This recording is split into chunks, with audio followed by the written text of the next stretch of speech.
Chapter 16, Section 2, France under Louis XIV. How did France become the leading power of Europe under the absolute rule of Louis XIV? By the end of the chapter, I can describe how Henry IV rebuilt France after the Wars of Religion, explain how Louis XIV became an absolute monarch, discuss how Versailles was a symbol of royal power, and then evaluate Louis XIV's successes and his failures.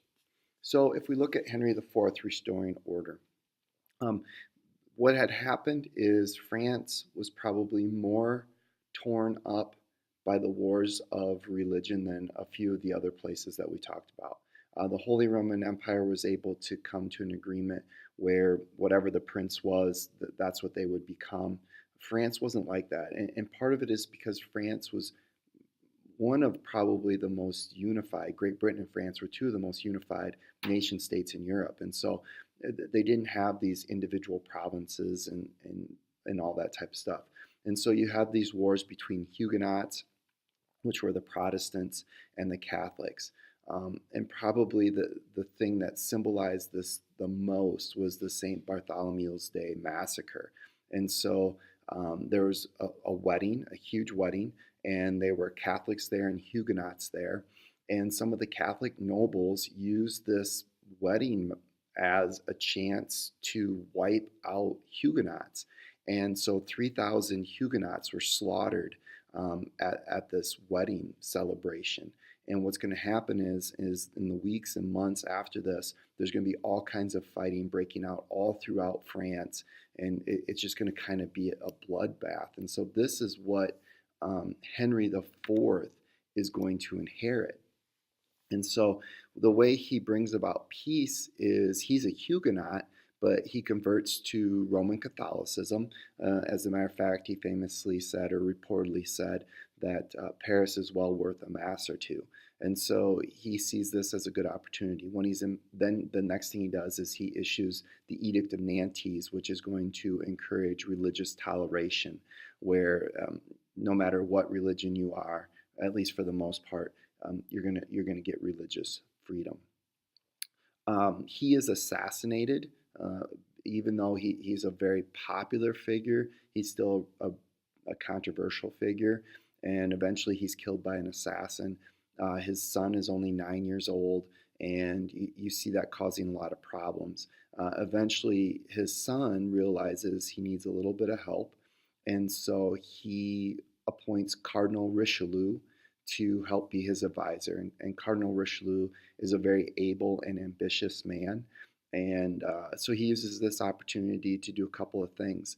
One is he's going to go after the two groups that are least likely to bend to royal power, which are the Huguenots. And the Huguenots had created these private armies and forts to protect themselves from being attacked, and Cardinal Richelieu destroys those. He basically isn't going to give the Huguenots the ability to resist anymore. He does give religious toleration, but he also isn't going to allow them to have these private armies and forts. And the other thing he does is he works to bit by bit tie nobles to the king. So one of the things that he would do is he would give nobles tax exemptions. And so by doing that, the nobles don't have to pay taxes, but they're somewhat beholden to the king because the king's the one who let them not pay taxes. So he does all kinds of little things like that to try and centralize power into the hands of the king. An absolute monarch arises. So when we look at Louis XIV, he says, and my French isn't very good, l'état c'est moi. I am the state. So basically, I am the end-all, be-all. And as a matter of fact, he referred to himself as the Sun King. The sun rises and sets with me is pretty much his attitude. And as a matter of fact, I think his bedroom faced the east, so the sun was the first thing that hit. Now, one of the things that really influences him is his childhood. During his childhood, there was a fronde, an uprising, and it was an interesting mix of nobles and peasants and merchants, and they were kind of tired of the direction that France was going.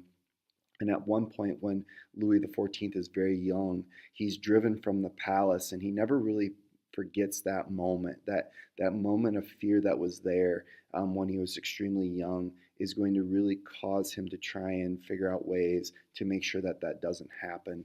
So Louis XIV is going to set about strengthening his power, and one of the ways that he does that is through bureaucracy and intendants. So for the bureaucracy, he just makes more levels of the government, which he has control over, from taxation to all kinds of different things. The other thing is he uses intendants. He appoints these special people to be his kind of go-to where they collect taxes.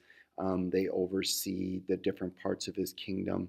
And those attendants are a way for him to appoint rivals so that they are beholden to him or people who could potentially be rivals. And again, he's just trying to bring more and more people under his control. The other thing that he does is he builds Europe's biggest, most powerful army, and he pays for them directly. And so by doing that, again, having control of the army, he sets himself up to be the sole power in France. The other thing is he appoints Jean-Baptiste Colbert to be his financial minister. And Colbert builds France into an economic powerhouse. So not only are they the most powerful army, they become the most powerful country in Europe in terms of their economy. So he builds up industries. He uses tariffs to make sure that he can control imports, exports, and he creates a mercantilist system on steroids. There's no country that has a more powerful mercantilist system that he uses to generate a tremendous amount of wealth for France. So another thing that Louis XIV does is he builds the Palace of Versailles, which is just an unbelievable um, a palace. I mean, it's got gardens, it's got ponds, it's got buildings. I want to say at one point in time it could hold 14,000 people in it. I mean, it was just an enormous building. And what he's doing is he's bringing all of the nobles to what he does is he brings all the nobles to Versailles so that he can kind of keep an eye on them. And he has all these elaborate rituals called the levee. And really, what these rituals do, for example, it took 40 different nobles to help Louis XIV get dressed in the morning.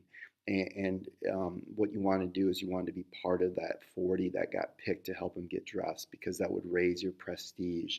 And so, by having these very complex rituals, he's really using politics to keep these nobles wanting to keep Louis XIV happy. And so, everything they do is to make Louis XIV happy, and that keeps them from wanting to be war rivals.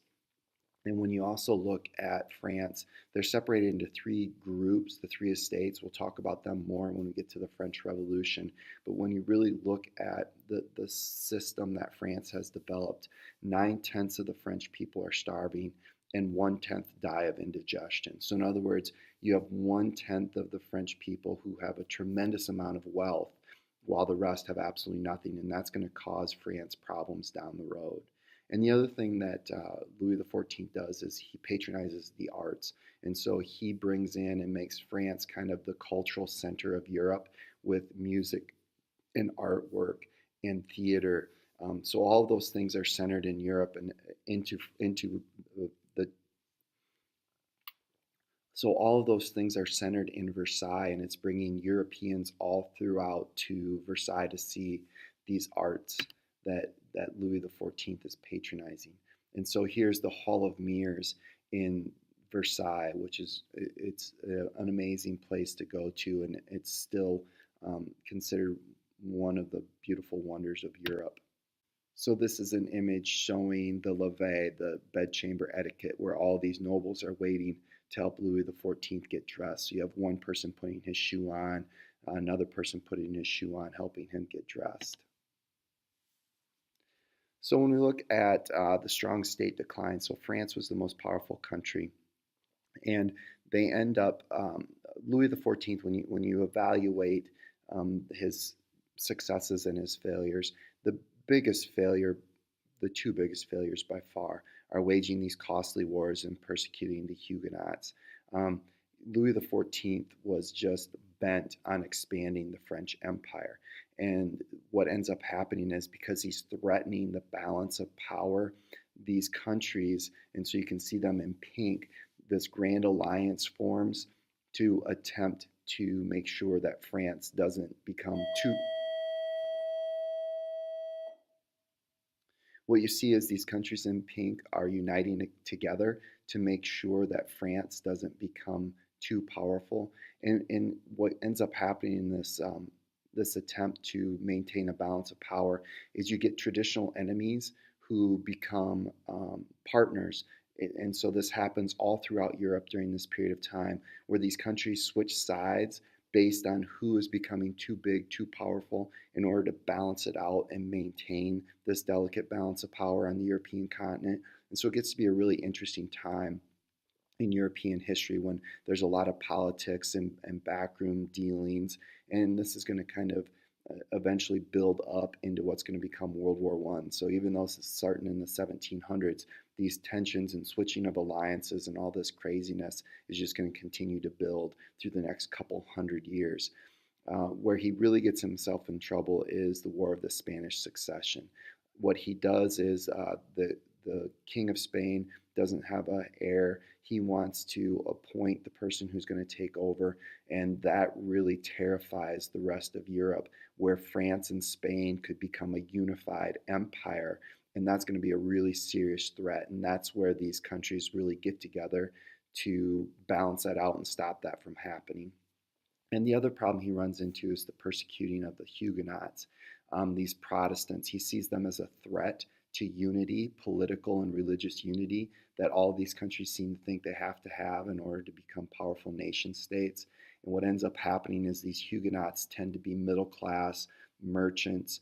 They tend to be entrepreneurs building these new industries. And you see this mass migration of the Huguenots out of France, and that's going to limit their ability to capitalize on this economic strength that they have at the time.